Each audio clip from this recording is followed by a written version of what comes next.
how to connect Cash App to PayPal and transfer money. So here's what you have to do. Load up Cash App, then you will need to click on the bank icon here in the bottom left corner. And the first thing that you have to do is withdraw your cash balance into your bank account. So you will need to have connected your bank account here to Cash App, and then you can just withdraw your balance by clicking on the withdraw button.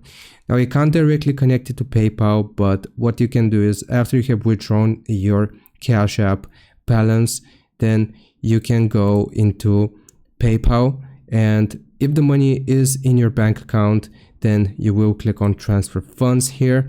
Then you will select money in. You want to click on money in, and then you will just withdraw that money or deposit that money from your bank account into PayPal, and you will have essentially quote unquote connected Cash App to PayPal and gotten the money from Cash App to PayPal, and you can do this vice versa as well. I hope this helps. Leave a like and subscribe. I'll see you next time.